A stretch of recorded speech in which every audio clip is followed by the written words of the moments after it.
All local, all morning. This is Fox 61, Connecticut's news station. Now at 6, it's Memorial Day, and here is a live look from Mansfield, where a parade for veterans who died while serving our country is set to happen in about 4 hours from now.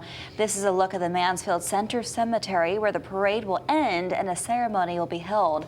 Fox 61's Glenn Kittle is there right now. We'll go to him in about 2 minutes from now. But first, let's say good morning, happy Monday. Thanks for joining us on Fox 61 and Fox 61 Plus. I'm Bridget Piorlo. And I'm Jamel Johnson.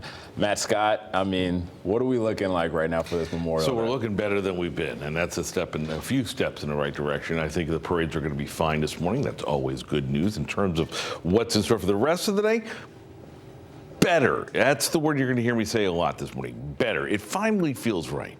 Temperatures should be in the 70s. We're just about there, maybe a degree or 2 or 3 short. They are closer to norm, though. We do have a warming trend in the forecast. Are we rain-free in the 7-day? We'll answer that coming up. Cloud and radar perspective, a few clouds out there providing beautiful sunrises this morning on this Memorial Day. Nothing on the regional picture. We'll watch and see if we get any spritzes later on this afternoon. I can't rule it out, but most of you stay dry. 48 degrees in Hartford, 55 on the green in New Haven, 54 not far behind in Bridgeport. Temperatures, if you're heading to the parades, you can leave the jackets and the sweaters at home. Boy, you don't get to say that too often in late May. You know, you're just going to put them away and be done already. But temperatures by 10 a.m. into the 60s, good for the parades, many of them going on around town. And then we'll get into the low 70s later on this afternoon. Notice we have a little more in the way of cloud coverage up towards the afternoon period. And again, 1 or 2 of them may have a drip. Not worried about it. A few more drips in the 7-day. We'll talk about that coming up in a few minutes. Let's talk about nothing going on in traffic. just say nothing. Let's move on. We're just going to hear Bridget speak for a second, right? Because the statewide map of the roads is looking very green this morning. Nothing to slow you down. Same story when we take a live look at the roads. I-84 in Waterbury. Some more people adding to the traffic flow, but nothing to worry about. And same story, I-91 in Hartford. Very low volumes this morning. Most people do have the day off, so we'll check in with the roads in another 15 minutes from now to let you know if that story changes. Now, Memorial Day parades and celebrations will take place all across Connecticut this morning to honor those in the armed forces who made the ultimate sacrifice. Fox 61's Glenn Kittle joins us live in Mansfield with a look at some of today's ceremonies and how everyone's preparing for them. Good morning, Glenn. The weather is looking good, so hopefully these parades get a good turnout. Yeah, good morning, Bridget, Jamel. Definitely a little chilly to start off the morning, but by the time parades step off, it's definitely going to be a wonderful day to celebrate Memorial Day. Right now, the parade here in Mansfield starts at about 9 o'clock a.m., but there's several other parades happening across the state.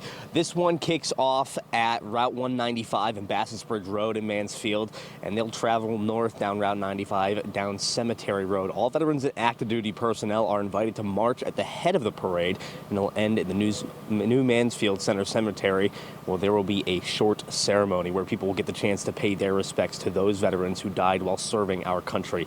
Dozens more events will happen around the state this morning. This is a look at some of last year's parades. Westport and Wallingford will also start their parades at 9 o'clock, just shortly after 9:30. Manchester and Rocky Hill and Vernon Hill will have their parade step off as well. There's several other cities and towns that are celebrating Memorial Day. We'll have more on their parades coming up at the top of the hour. Live in Mansfield, Glenn Kittle, Fox 61. Great, Glenn. Thank you very much. 6:03 now is your time. Memorial Day weekend is known as the unofficial start to summer, and that means customers for businesses along the shoreline. And Fox 61 Stephen Real shares how one local restaurant has prepared to meet that demand. Yeah, the weather this Memorial Day weekend has definitely thrown people out here on the shoreline for a loop. I had the chance to talk to a few business owners over here down in Niantic, and they told me they haven't seen as many people show up just simply because it's been colder than usual. It's been raining a lot more than usual. I should not be wearing this puffer jacket this time of year, but I have to because it's chilly. But be that as it may, traditions here are still strong, and so we've seen a bunch of family and friends come down here to celebrate the weekend. There's nothing like a summer on the Connecticut shore, even if it has a colder start than normal. Niantic is really nice down here. You have a couple different spots to go. The Black Sheep, Constantine's. We looked at eating outside. We said no. a little breezy about 2 hours ago. Not such a great day out today, but that's okay with the weather. It's not raining. It's the kickoff of summer, even though it doesn't feel like it today, and we're going to celebrate all of the memories and fun that we're going to have for the whole year. According to Chain Store Age, the average consumer is expected to spend $289 over Memorial Day weekend, with food as the #1 purchase, whether it's a good cookout or dining out. Memorial Day, just like in this town and anywhere along the coastline, is all dependent on the weather. Even though the weather wasn't very cooperative, they still came out. Christopher James Herbert is the owner and chef at Constantine's on the Bay in Niantic. He says even though foot traffic this year hasn't been as much as in years past, summer still has business along Main Street busy. And the restaurant now plans to stay open 7 days a week in the warmer months to compensate. And everybody will feel the weight of the people coming through the town. Everybody will be busy tomorrow. At the same time, the thought behind the holiday still remains in the air, as places like Constantine's honor those who served the country with these photos that decorate the front wall as customers walk in the door.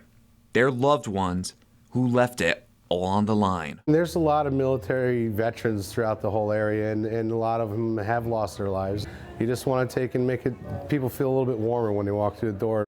And come Memorial Day proper, you can expect roads like this one behind me to fill up all across Connecticut for Memorial Day celebrations. And we have a list of those waiting for you on our website, FOX61.com. In Niantic, Stefan Reels, Fox 61. All right, Stephen, thank you. It's been a busy holiday weekend for air travel. TSA said Friday was the 3rd busiest travel day of all time. The administration says it screened more than 3 million passengers on Friday. Altogether, it expects to screen 18 million more at airports nationwide during the extended holiday weekend. TSA says the Real ID rollout has not been a big problem and that 93% of passengers are showing up with that Real ID or another acceptable form of identification. So it looks like everyone's prepared. We have more details about the Memorial Day events happening across our state that you can get anywhere, anytime on the free Fox 61 News app. Now at 6 this weekend marks 6 years since the disappearance of Jennifer Farber-Dulos. The New Canaan mother of 5 has never been found, but police believe her estranged husband, Fotis Dulos, killed her. Fox 61's Kay Pattyfoot has more on what work still needs to be done to support the victims of domestic violence. We came to the MDC Reservoir in West Hartford off of Albany Avenue because for years it's where mourners came to remember Jennifer Farber-Dulos. The once vibrant memorial paid tribute to the mother of 5 and grew tremendously over the years as the investigation into her disappearance continued. That memorial has since been taken down, but many still remember and reflect, especially on the anniversary of her disappearance. The mom of 5 went missing on May 24, 2019, after she was last seen dropping her kids off at school. After that, her disappearance turned into a statewide search for answers and resulted in her estranged husband, Fotis Dulos, being charged with murder, even though Jennifer's body was never found. Jennifer's family is encouraging the community to donate to organizations that support victims of domestic violence. In a statement, they said, quote, "We encourage those who can do so to donate to community organizations that support survivors of family violence, such as the Interval House Hartford, the Rosebrook Center, and many others, as well as to groups such as the Black and Missing Foundation and Missing and Murdered Indigenous Women and Relatives." And with threats to funding that come from the federal government, these organizations need donations. We receive about 50% of our funding from the government. We have known since last year that we would be facing cuts, significant cuts, to our court advocacy program. If you or someone you know is experiencing abuse of any kind, there is help. You can reach the National Domestic Violence Hotline or the CT Safe Connect hotline at the numbers or websites on your screen. Help is out there 24/7. We always have this information on our website at fox61.com. In West Hartford, Kay Pattyfoot, Fox 61.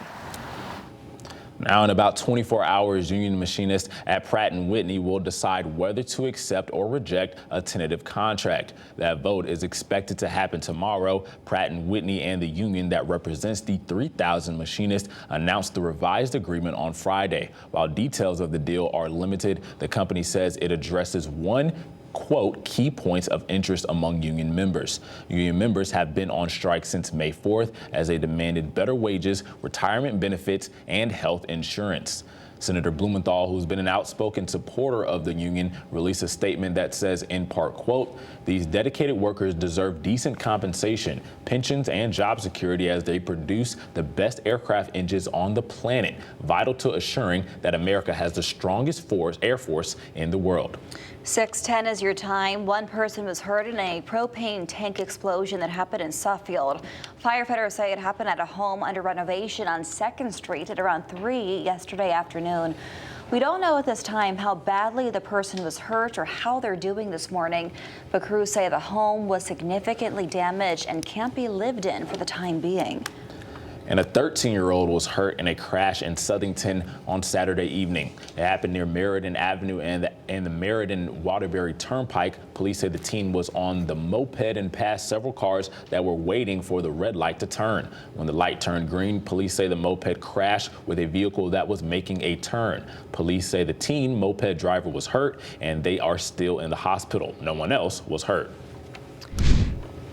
Developing this morning out of Little River, South Carolina, 11 people were hurt after a person opened fire on a boat dock. We don't know how those people are doing this morning.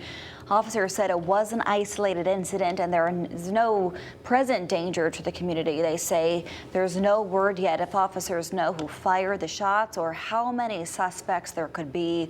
We are told an officer who responded to the shooting accidentally shot himself at the marina, but he is expected to be okay.